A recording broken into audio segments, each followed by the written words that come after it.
Hola, hola, hola, buenos días para todos, bienvenidos a un nuevo episodio de Ambiente y Medio, queridos compañeros, ¿se lo decimos? Sí. Qué linda campera. Espectacular, espectacular, hermosa campera. Camperón. Parece que tenés una mochilita puesta. Estoy muy contenta con mi Camperón. campera, no me la voy a sacar en todo el invierno.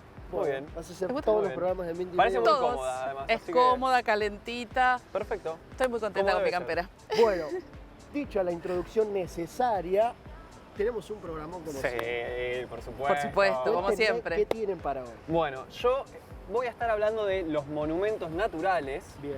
pero porque salió una noticia que quieren declarar al mono aullador monumento natural. El mono aullador es un mono que habita en Misiones. Bien. Y bueno, tiene ahí unos problemitas, ¿no es cierto? Típicos problemas que se generan Que en tiene que ver algunos con la ambientes. pérdida del hábitat y todo Sí, eso, ¿no? pérdida del hábitat, algunos cazadores, Tráfico de fauna, un poquito de todo. Bueno, esperemos que así sea. Sí, esperemos que así sea. Monumentos natural, qué lindo tema, ¿eh? No lo hemos tocado mucho en Ambiente y Medio. No hemos hablado mucho de los monumentos naturales. Siempre No. hablamos de los parques nacionales Sí, bueno, o los parques pero provinciales. Son distintos métodos de poder conservar al ambiente. Al ambiente, Al ambiente claro. en general, sí. Muy o sea, bien. hay distintos tipos de monumentos naturales también. Se puede conservar un ecosistema como un animal o una planta. Bueno, no quiero adelantar mucho tampoco, ¿no? Me están Todo haciendo esto es hablar. a propósito Me para están que haciendo hablar. todo esto es a propósito. Preguntas para que Tommy hable un poco más en las aperturas. Por aquí, Por aquí, como siempre, la entrevista del día y además el segmento de cambio climático, y este va a estar relacionado a algo que tiene que ver con el informe, que es, el informe va a ser el Día del Árbol, Día del ya lo vas a Árbol, contar, sí. y esto tiene que ver con el impacto del cambio climático en los bosques tropicales de Australia. Siempre hablamos de que se pierden o se han perdido los corales en Australia. Bueno, ahora les voy a contar que también hay un problema con la pérdida de bosques tropicales en Australia. bueno.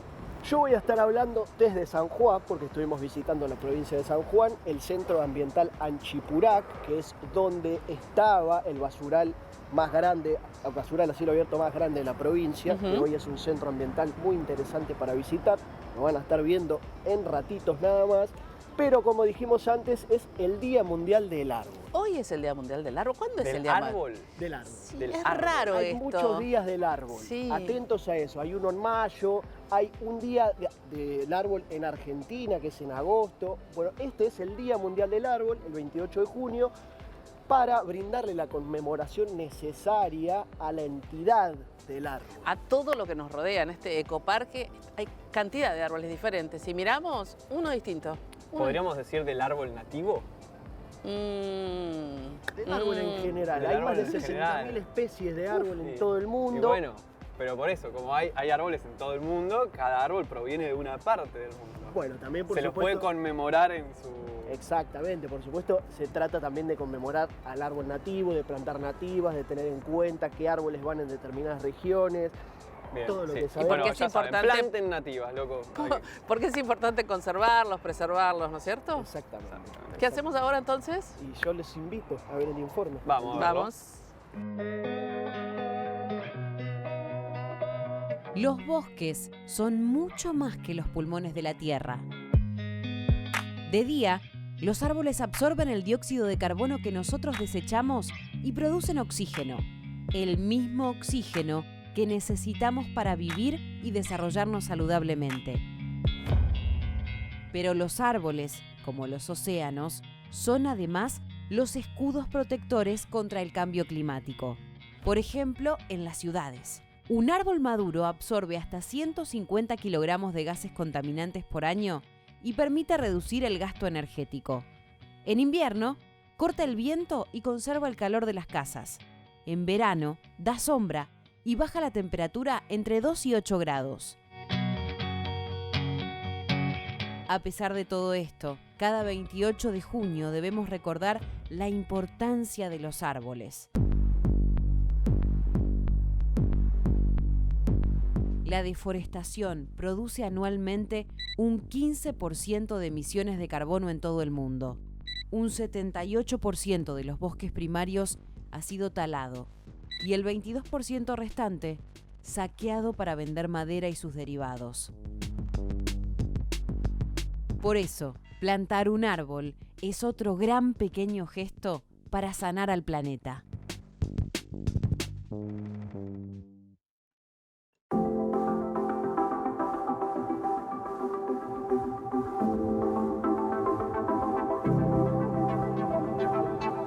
Con un planeta en llamas, montes y bosques arrasados y un virus que ha provocado una pandemia que al día de hoy aún persiste, ¿conocemos la verdadera relación entre el ambiente y la salud?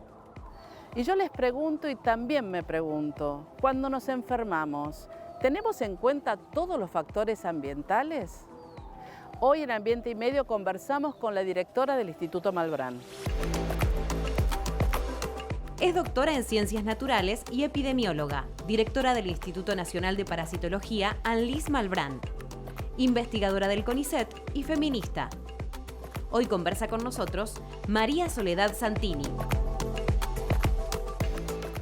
Bueno, gracias Soledad en realidad, por estar acá, acercarte al Ecoparque para esta entrevista, porque me parece que lo que ustedes trabajan desde el instituto está muy relacionado con lo que estamos viviendo en estos momentos. Totalmente. Por eso lo primero que te quiero preguntar es brevemente qué es una zoonosis. Primero, gracias a ustedes por volverme a invitar. Para mí es un placer poder estar acá. Gracias, y además compartir todos nuestros saberes con todo el público es fundamental, justamente para aprovechar a prevenir las enfermedades que nosotros investigamos.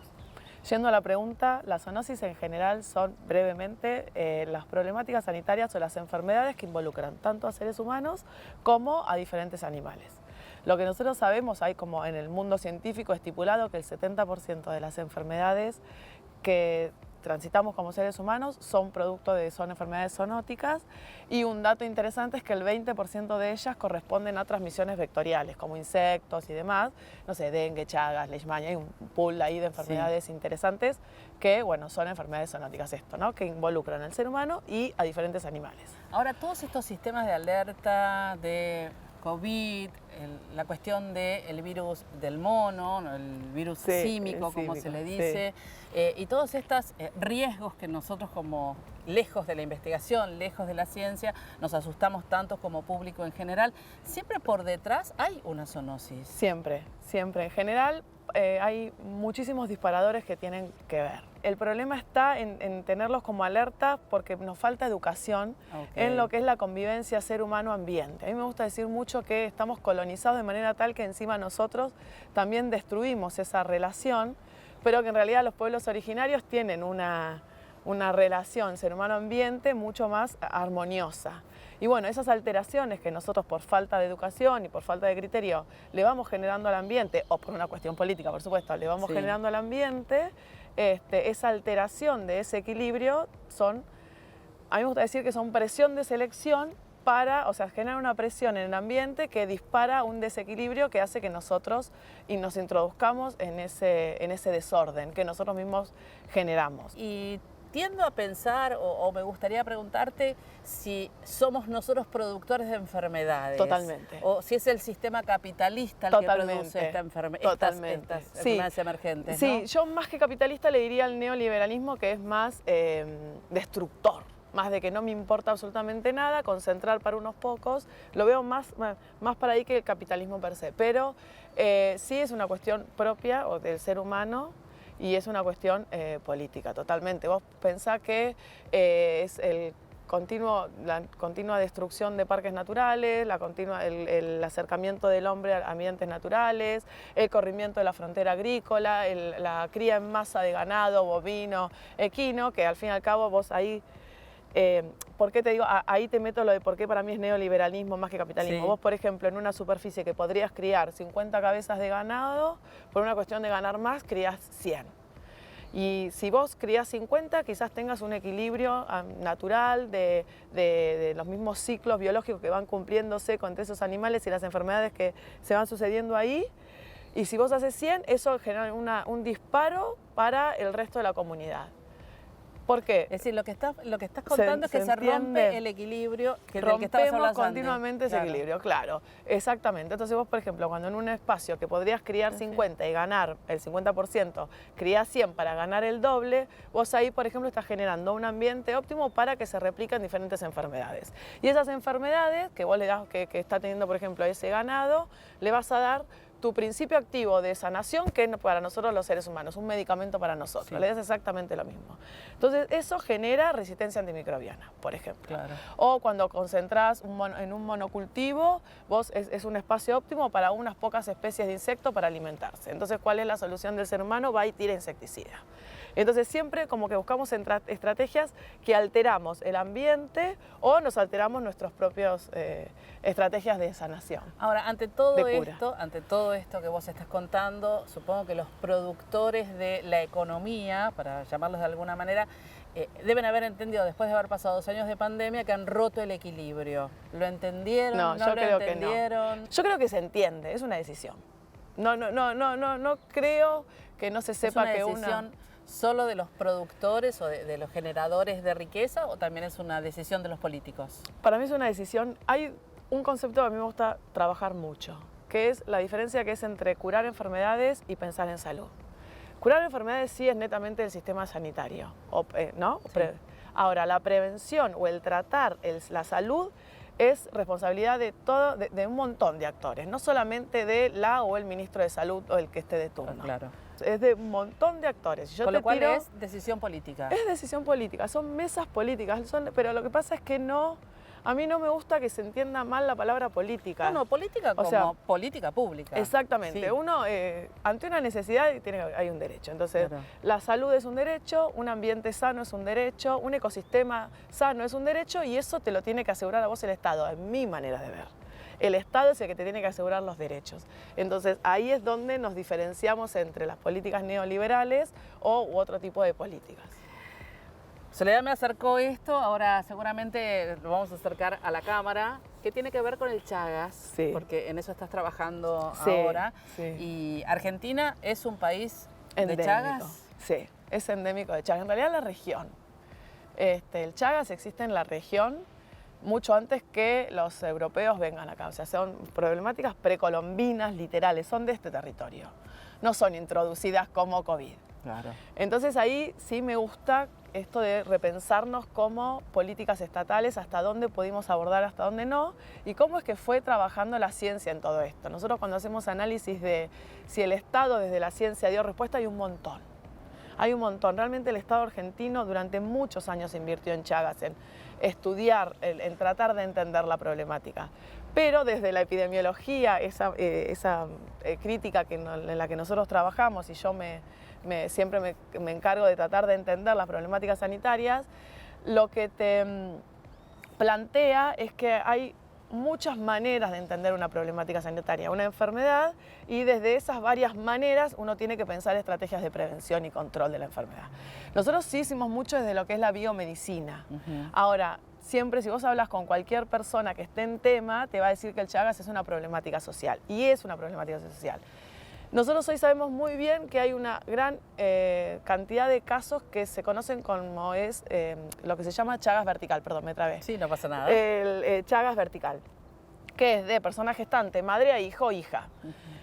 Y bueno, eso lo que tiene de interesante es que si vos agarrás a tiempo a ese bebé o a esa persona pequeña y la tratás, le baja tanto la capacidad, la cantidad de parásitos en sangre que de alguna manera se dice que se cura. Esa persona se cura. O sea, el Chagas hay que romper. Esto de que no es de riesgo, es una enfermedad muy de riesgo. Hay que romper esto que es de enfermedad de la pobreza y hay que romper que está limitada a determinados lugares. Regiones, claro. Regiones. Hoy con las migraciones y con esto del Chagas vertical tenés nuevos casos de Chagas en Ushuaia, por ejemplo.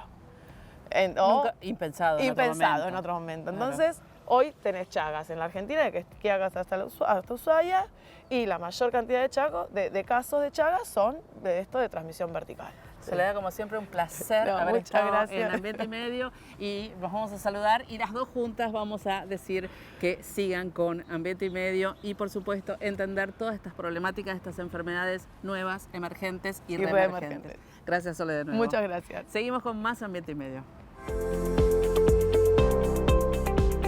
Dicen que lo único permanente es el cambio. Cambiamos las etapas, los caminos, pero hay un seguro que nadie te da, un seguro para cambiar. Entonces, mientras todo siga cambiando, seguimos con vos para no dejar de cambiar. Rus, seguros para cambiar. ¿Qué es lo que hace a este lugar distinto? ¿Será que nos cuidamos entre todos? ¿Los parques y el deporte? ¿Será que vivimos rodeados de verde? Sí, porque la calidad de vida hace todo distinto.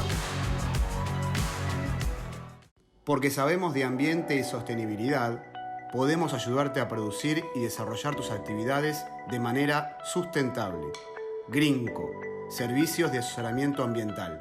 Mejor iluminación en calles, parques y plazas de Morón. Más de 7.000 nuevas luces LED. Espacios públicos más agradables y seguros. Municipio de Morón, corazón del oeste.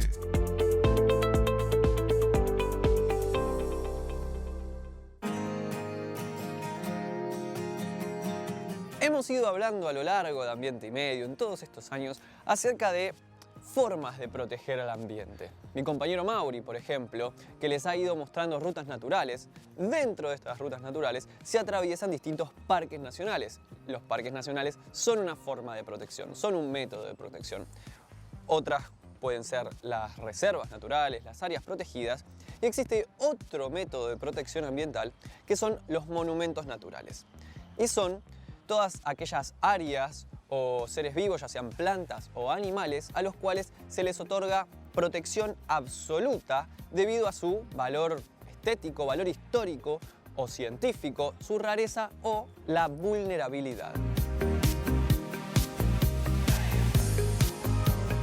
Este concepto, el de monumentos naturales, nació en la Convención para la Protección de la Flora, de la Fauna y de las Bellezas Escénicas Naturales que tuvo lugar en Washington, Estados Unidos, en 1940. Igualmente, no es que hubo un accionar directo inmediato una vez finalizada la convención. Pero bueno, acá en Argentina, la Ley de Parques Nacionales es la ley que establece a los distintos monumentos naturales, los cuales podemos encontrar entre ellos al yaguareté, al huemul, a la ballena franca austral o, para cambiar un poquito el rango y el aspecto de los monumentos naturales, a la laguna de los Pozuelos en Jujuy.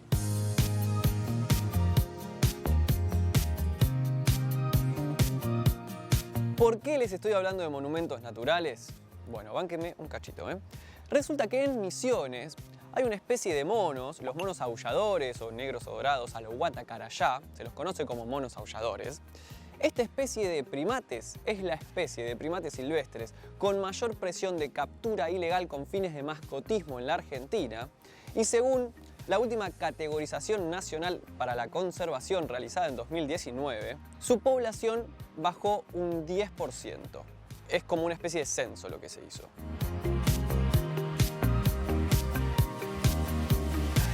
Por lo general, cuando se capturan estos monos para mascotismo, se capturan a las madres, las cuales muchas veces están acompañadas de sus crías, y si la madre muere, es muy probable que los cachorritos de mono mueran a los pocos días de ser capturados también. Por eso es que la población se va reduciendo cada vez más. También son muy vulnerables a la fiebre amarilla. Si bien en Misiones no hay casos de brotes de fiebre amarilla recientes, los monos son muy débiles frente a esta enfermedad y si la contraen pueden morir a los pocos días. A diferencia de los humanos, que si están vacunados o no, o sea, pueden contraer y desarrollar la enfermedad, pero se puede tratar. En las zonas donde se detecta que los monos aulladores hayan contraído esta enfermedad, funciona como una especie de alerta temprana para poder avisar a los sistemas de salud para que vacunen a la población cercana de estas zonas.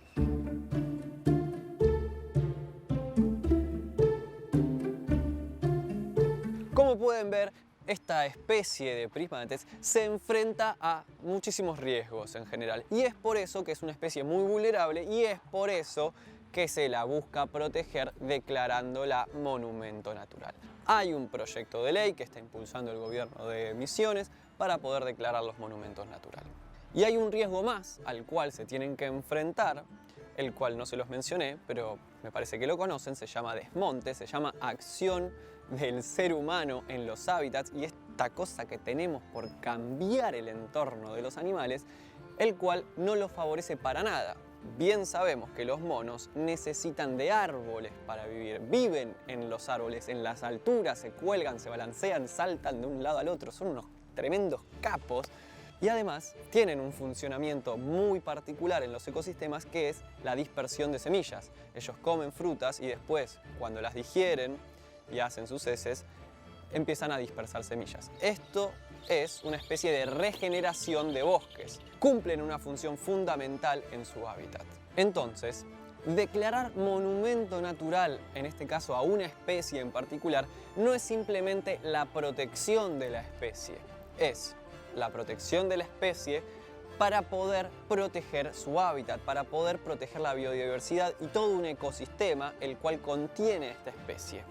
Ya tenemos un ejemplo clarísimo que, declarando monumento natural a los yaguareté, se impulsaron un montón de proyectos de conservación, los cuales hicieron que crezca su población, y acá con los monos podría pasar lo mismo. La laguna de los Pozuelos en Jujuy es todo un hábitat de conservación natural, se está conservando ese ecosistema, toda esa biodiversidad. Entonces, declarar monumento natural a los monos aulladores sería espectacular.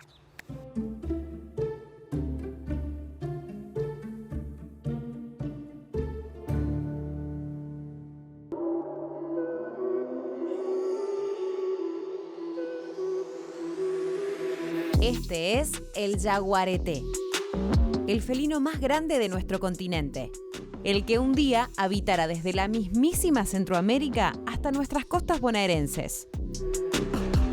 Su principal depredador ha sido el hombre, que usaba su piel.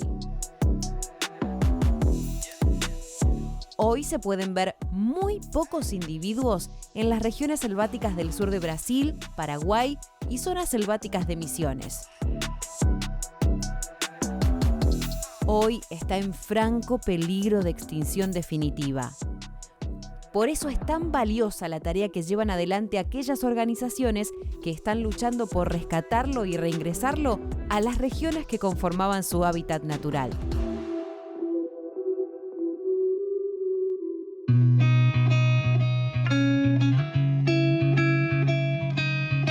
Seguramente que uno tiene el preconcepto de que las guerras, al tratarse de fenómenos sociales, motivadas muchas veces por cuestiones religiosas, espirituales, de territorio, de poder, de política, de ideología, sumado al armamento que se lo entiende como herramienta fundamental a la hora de desarrollar un conflicto bélico, seguramente que si uno tiene en cuenta todos estos factores, puede pensar que las guerras solamente pueden darse en una sociedad compuesta por seres humanos. Bueno, pero cuestión que el mundo es un lugar fascinante. Así que les doy la bienvenida a un nuevo episodio del Consultorio de Preguntas Existenciales, en el que me y les pregunto, ¿existen las guerras de animales? Si la respuesta fuera no, no habría informe, así que vamos a suponer que sí.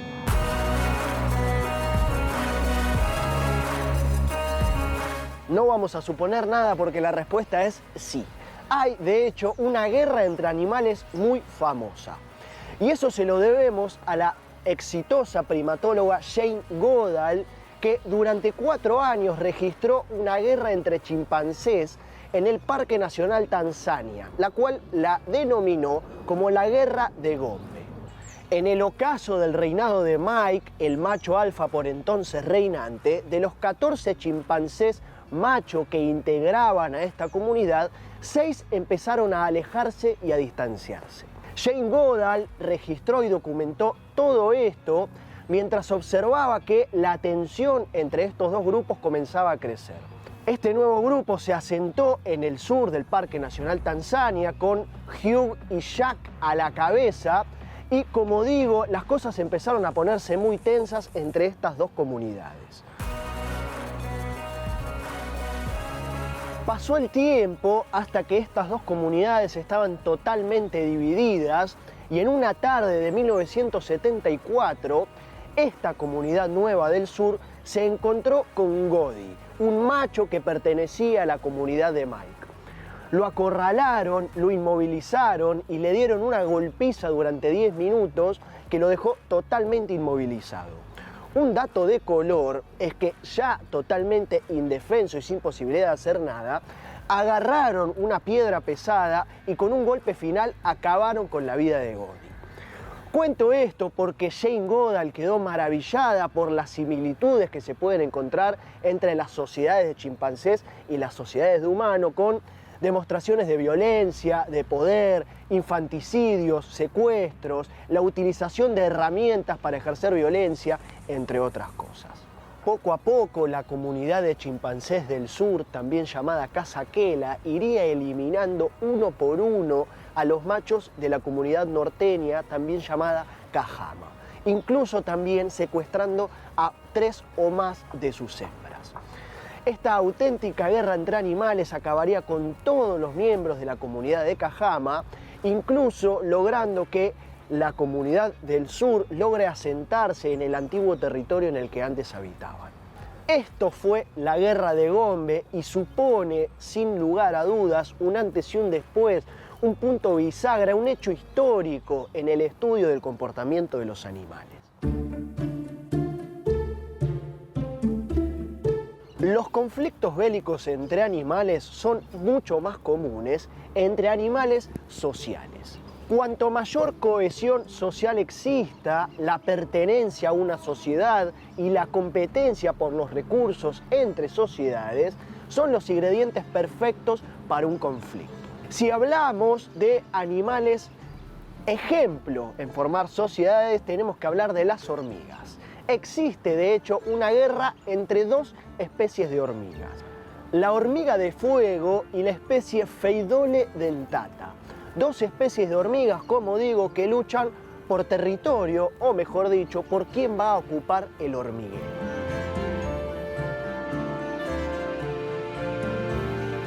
Tenemos también las suricatas y la danza de la guerra. Las suricatas son mamíferos que se mueven en grupos y cuando 2 grupos se encuentran, prácticamente siempre se muestran hostilidad. En el contexto semidesértico del Kalahari, los bandos de suricatas se pueden ver fácilmente a la distancia, cuestión de que vayan preparándose para lo que se avecina. La danza de la guerra consta en que todas las suricatas yerguen su cola, la alzan e hinchan su pelaje, y la danza se mantiene mientras los grupos se van acercando. Rara vez este conflicto termina en contacto físico directo, sino que uno de los bandos se suele retirar cediéndole el terreno al otro cuando se ve en clara inferioridad.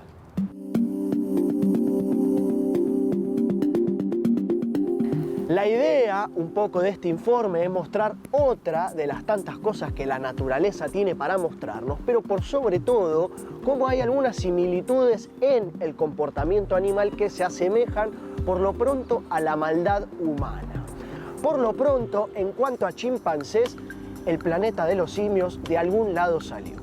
Si te levantás alguna mañana con alguna pregunta existencial, ya sabes, @Fundación Ambiente y Medio.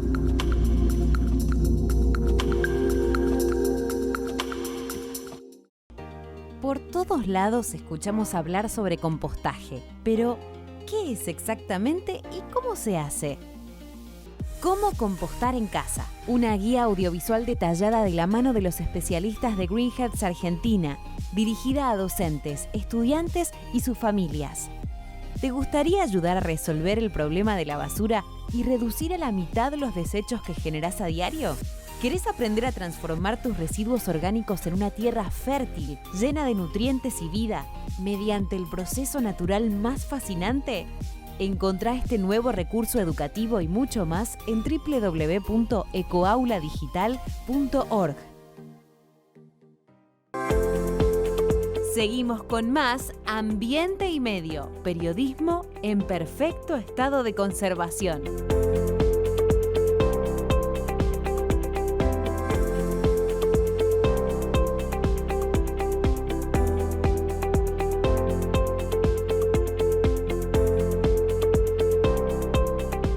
Recuperá, fortalecé y detener la caída del pelo con la loción fitocosmética EcoHair. Eficacia del 84.6% en la recuperación capilar. EcoHair. Sentirse bien. Productos elaborados bajo patentes del CONICET. En Pilar estamos más cuidados, porque trabajamos para que estés bien y tengas la mejor atención. Pilar presente con futuro.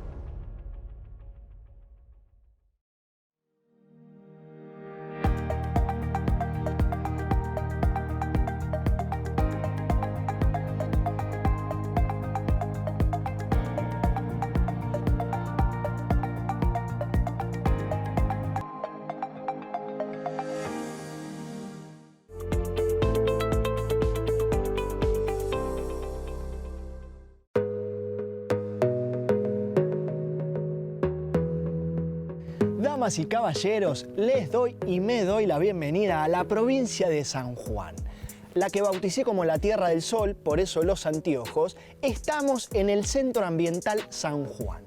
En este predio, hasta el 2001, funcionaba el basural a cielo abierto más grande de la provincia, unas 5.000 hectáreas de basural a cielo abierto que recibía diariamente la basura de todo el Gran San Juan.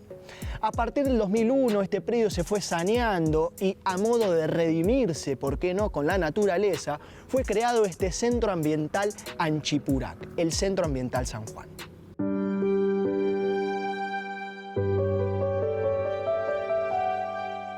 Este predio en el que yacía este basural a cielo abierto de 5.000 hectáreas, imagínense lo monstruoso de un basural a cielo abierto de 5.000 hectáreas, hoy cuenta con una planta GIRSU, una planta de gestión integral de residuos sólidos urbanos en la que 300 camiones de forma diaria ingresan, trayendo consigo más de 700 toneladas diarias de basura.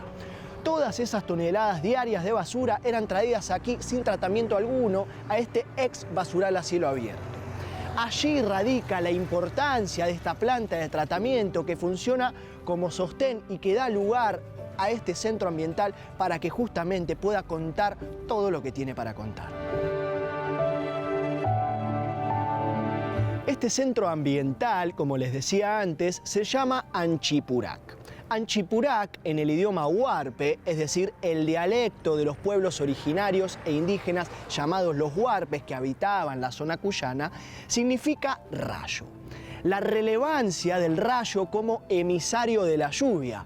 Ni hace falta mencionar la importancia de la lluvia en este lugar desértico y en particular en la provincia de San Juan.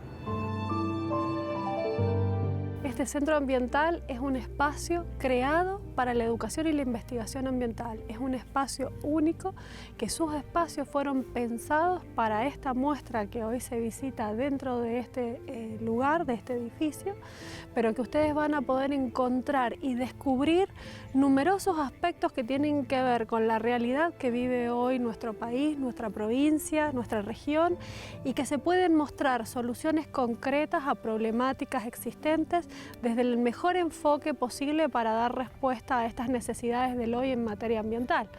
Este edificio, que es único en Latinoamérica por sus características de sustentabilidad en la construcción, en sustentabilidad en todo su equipamiento y su operatividad, significan para nosotros un logro inmenso por parte de las políticas públicas para demostrar cómo es la manera de enfrentar las soluciones a esta situación, a esta crisis hídrica que vive el mundo, a esta problemática del cambio climático, a las diferentes posiciones del ser humano frente al consumismo.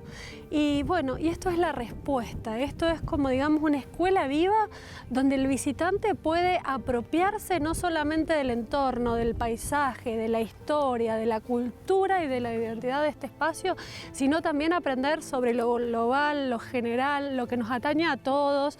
Es decir, si viene un visitante de otra punta del mundo, va a encontrar reflejado acá las mismas problemáticas que nos unen y que nos preocupan a todos. Y la verdad que para nosotros es una ventana abierta a esto, ¿no? Al respaldo social, a la participación ciudadana, que para nosotros es muy valiosa y que es de la única manera que podemos construir un cambio.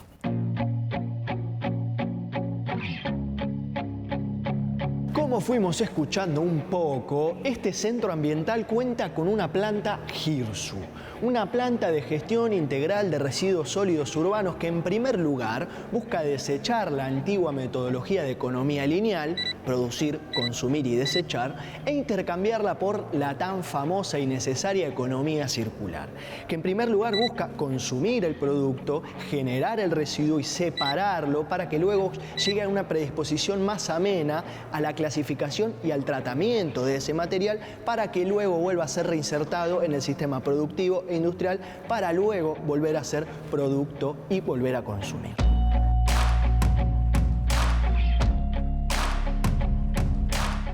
Este reloj que vemos aquí refiere información brindada por el Servicio Meteorológico de la NASA. Está claro que la situación ambiental del planeta está marcada en un antes y un después gracias a la revolución industrial. Este reloj que vemos aquí son las toneladas de dióxido de carbono emitidas desde la revolución industrial hasta la fecha. Un número completamente ilegible que no sé ni cuánto significa, pero créanme que es mucho. Esto que tenemos aquí refiere a este compromiso mundial de todos los países en no aumentar la temperatura global a más de 1,5 grados centígrados para el año 2100. Este relojito de acá nos está indicando que solamente para llegar a ese 1,5 grados faltan 10 años, 6 meses, 14 días, 16 horas, etc. Estamos en 2022, más 10 años, 2032, no me están dando las fechas para el 2100.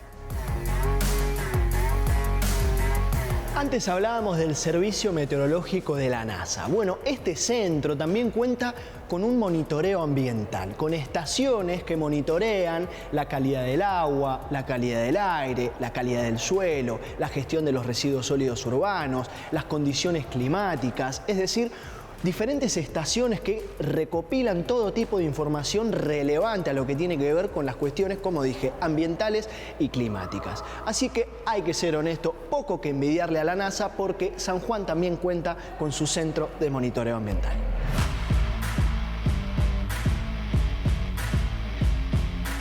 Lo que aquí calculamos a continuación es la huella de carbono. Este es uno de los indicadores más simples para que puedas conocer tus toneladas de dióxido de carbono que emitís al año y a su vez la huella hídrica anual. Adelante, te invito a que puedas interactuar. Bueno, vamos a medir la huella, a ver qué pasa. Tengo más de 16 años. Por supuesto, sobre todo ser sinceros con esto. Empezamos por ahí. Eso. ¿Cuántas veces te duchás a la semana? La pregunta de verdad mentira que por ahí no. La verdad es más de 7 veces. Me baño bastante. Bien. La verdad. ¿Cuánto tiempo demora tu ducha o baño? Acá es menos de 10 minutos. Soy rapidito, soy rapidito. Perfecto, poco pelo, rápido. Claro. Pero lo hacemos muy bien. Es la conciencia. ¿Cómo regás las plantas en tu vivienda? Con balde o regadera, manguera, riego automático, no tengo plantas.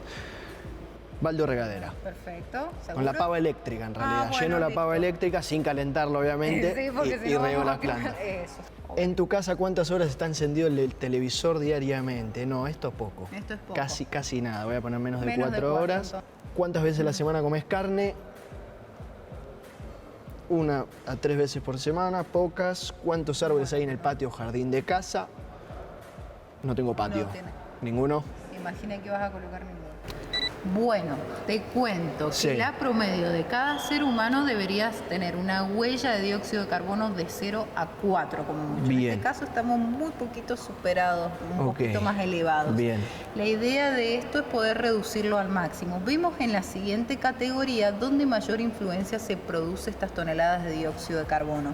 Como podemos observar, todo se dificulta en el tema de la energía. Entonces, a su vez, se puede ver una gran huella hídrica anual de 84.000 litros por año. Aquí lo que se hace es comparar la huella con la del habitante argentino, países desarrollados, y como bien dije que la promedio mundial es de 4. Lo que buscamos objetivamente en esta comparación es que este 4.03 se pueda llegar a transformar en 0.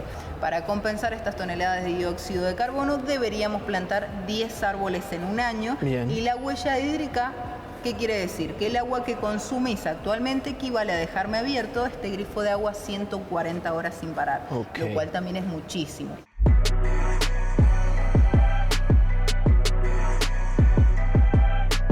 Este centro ambiental cuenta con diferentes áreas. La primera área dedicada a la interpretación del origen de la Tierra, un segundo sector donde podemos medir nuestra huella que impacta en el planeta y en el ambiente a partir de una encuesta, otro sector dedicado a la recuperación de los residuos, el centro de monitoreo ambiental, este reloj detrás de mí que nos indica lo mal que estamos como sociedad y como planeta, la geografía y la geología de la provincia de San Juan, energías renovables, es decir, un sinfín de cositas y de contenido que conforman a este recorrido en el centro ambiental Anchipurac.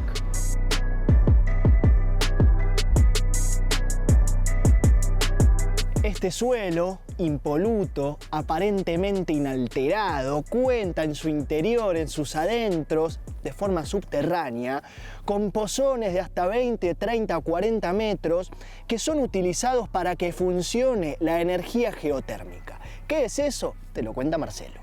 A nivel de energías renovables, en este edificio se encuentra la única planta de energía geotérmica de todo San Juan. Lo que hacemos es, en vez de utilizar las altas temperaturas del terreno, que no las tenemos, usamos las bajas temperaturas y la usamos no para generar electricidad, sino para climatizar todo el edificio. De la manera que esto funciona es con un sistema de bombas que envían agua hasta los 40 metros de profundidad. A esa profundidad el suelo tiene una temperatura constante de 19 grados durante todo el año. Este agua sube con esa temperatura, ingresa en las unidades de tratamiento de aire donde pasa por un sistema de serpentinas. El aire del exterior entra en contacto con el agua de 19 grados, toma esta temperatura y nosotros simplemente aumentamos la temperatura del aire de 19 a 21 o 24 grados según la estación para poder climatizar y mantener una temperatura constante y un confort térmico dentro del edificio. Desde la parte arquitectónica, este edificio también cuenta con una arquitectura bioclimática, es decir, que está pensado para disminuir la energía que utiliza, al igual que mantener bien el confort térmico generado por este sistema de geotermia aislado del exterior. Este edificio tiene un diseño angosto, ubicado de este a oeste. Esto nos permite tener una cara sur llena de ventanales que nos permiten la utilización de las brisas frescas de este sector, y la cara norte con galerías techadas que en verano le hacen sombra al edificio y disminuyen la temperatura de este, y en invierno permiten que el sol ingrese directamente al edificio, dándonos también un poco de iluminación natural. Ustedes saben lo que a mí me encanta viajar, conocer lugares nuevos, pero también hay una parte de mí que extraña, y sobre todo extraño a alguien en particular. Sobre todo cuando veo este tipo de cosas, porque él es artista, él es actor. Estoy hablando de mi querido amigo Tomás Daumas, que le encanta el arte, pero sobre todo el arte sustentable. Y en este centro ambiental, además de encontrar todo tipo de cuestiones ambientales, lógicamente, también encontramos arte sustentable, que no es solamente sustentable por los materiales que utiliza, sino porque también hace referencia a la geografía del lugar, como este hombrecito que tengo atrás y las diferentes capas de montaña que va remarcando en su arte. Así que un saludo grande a mi querido amigo Tommy.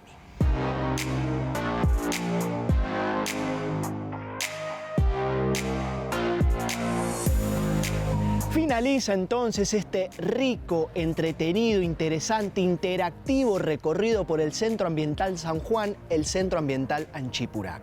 Agradecer a las autoridades de turismo, a las autoridades de la provincia de San Juan, a la directora del centro y a sus trabajadores por la predisposición, las buenas explicaciones y la buena onda. Cierro diciendo, sugiriendo, opinando, obligándolos a que si vienen a la provincia de San Juan, vengan al Centro Ambiental Anchipurac.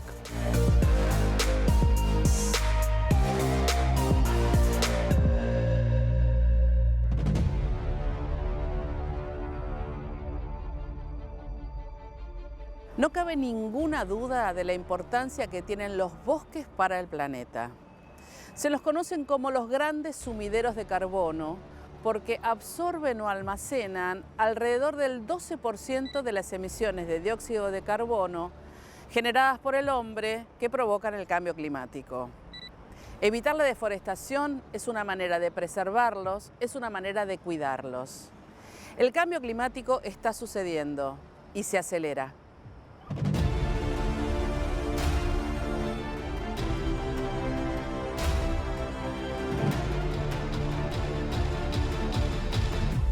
Las conclusiones de un estudio publicado en la revista Nature indican que las tasas de mortalidad de los árboles tropicales de Australia se han duplicado desde la década de 1980, aparentemente a causa de los impactos climáticos. En el estudio participaron distintos investigadores de diferentes partes del mundo: el Centro Smithsoniano de Investigación Medioambiental de Estados Unidos, la Universidad de Oxford en el Reino Unido, el Instituto Nacional de Investigación para el Desarrollo Sostenible de Francia, y también participaron científicos de Australia y Perú. El grupo registró datos de toda la selva tropical de Australia durante un largo periodo de tiempo y descubrieron que los árboles viven aproximadamente la mitad del tiempo de lo que vivían 4 décadas atrás. Un patrón que se repite en todas las especies y lugares de la región. El doctor David Bauman, ecólogo de los bosques tropicales y principal autor del estudio, reconoció que fue un shock detectar un aumento tan marcado de la mortalidad de los árboles y más aún una tendencia consistente en toda la diversidad de especies y lugares que estudiaron. El probable factor de esta situación que identificaron es el creciente poder de secado de la atmósfera causado por el calentamiento global y sugieren que pueden estar produciéndose aumentos similares en las tasas de mortalidad de los árboles en todos los bosques tropicales del mundo. Además, el riesgo de mortalidad implicaría no solo una disminución neta del potencial de estos bosques para compensar las emisiones de carbono, sino que también el carbono almacenado en los árboles vuelve 2 veces más rápido a la atmósfera. Estudios recientes en la Amazonía también han sugerido que las tasas de mortalidad de los árboles tropicales están aumentando, lo que debilita el sumidero de carbono, pero la razón no está del todo clara.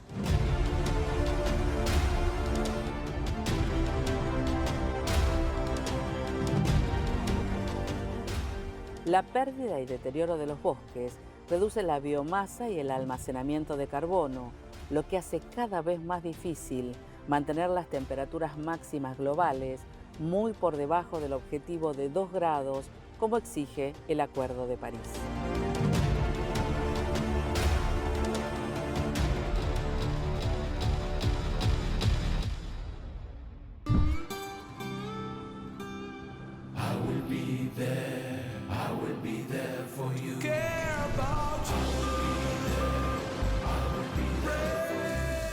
En Sancor Seguros estamos junto a vos en todo momento, acompañándote. Sancor Seguros, estamos.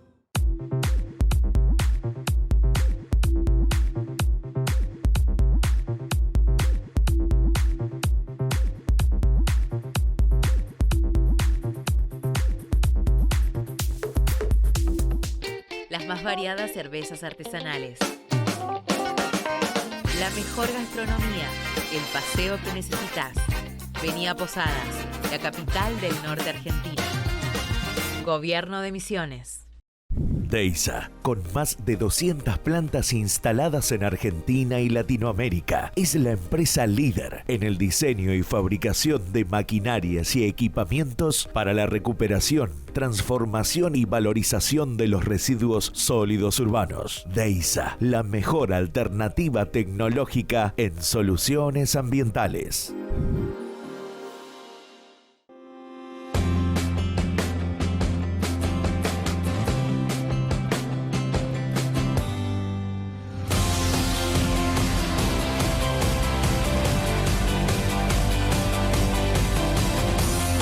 Conoce Termas de Río Hondo, en Santiago del Estero, Argentina. Grupo Petersen, desde 1920, construyendo el país.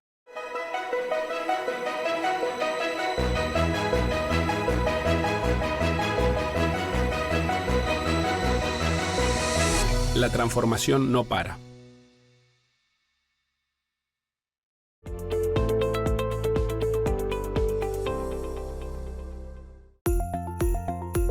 La contaminación no se produce solamente por la llegada de algún elemento extraño a nuestro organismo. También, involuntariamente, la podemos generar nosotros mismos. Por ejemplo, cuando cocinamos. Para prevenir esto, es necesario tener en cuenta lo siguiente. Antes de cocinar, no romper la cadena de frío de los productos. No apoyar las bolsas con mercadería sobre la mesada. Y no descongelar los alimentos al aire libre. Mientras estamos cocinando, es importante lavarse las manos con agua segura y jabón. Lavar bien las frutas y verduras, especialmente si se van a consumir crudas. No utilizar los mismos utensilios para manipular alimentos crudos y cocidos y guardar rápidamente los alimentos frescos o cocidos en la heladera. No dejar que pasen más de 2 horas a temperatura ambiente. Y después de cocinar, no te olvides lavar con agua caliente y detergente todos los utensilios y las superficies usadas. Guardar los productos de limpieza lejos de los alimentos. Y cubrir los alimentos sobrantes con un papel film, bolsas higiénicas y herméticas o recipientes con tapa para su almacenamiento en la heladera.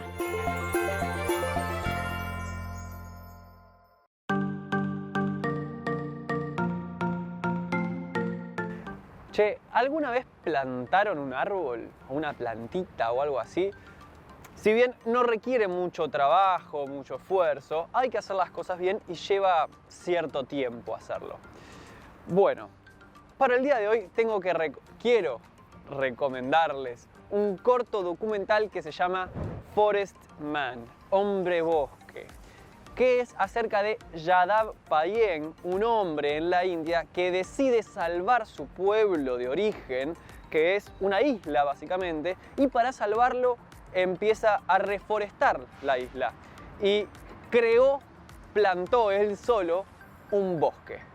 El hogar de Yadav es una isla ubicada en un río muy largo en la India, la cual, a causa de la erosión del cauce del río, la isla se fue achicando y es más, los científicos decían que la isla podía llegar a desaparecer.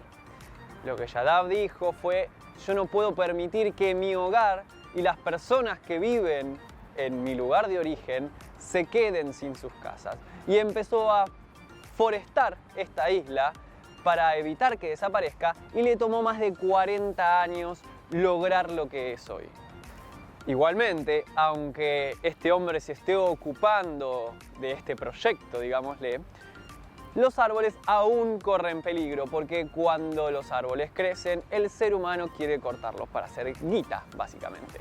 Así que hay algunos problemas todavía y es por eso que se hizo este documental, para poder visibilizar lo que está haciendo Yadav y la problemática que hay en su zona. Así que ya saben, Forest Man es un corto documental, Hombre Bosque es la traducción literal, y ustedes no se olviden de seguirnos en las redes sociales, @Fundación Ambiente y Medio.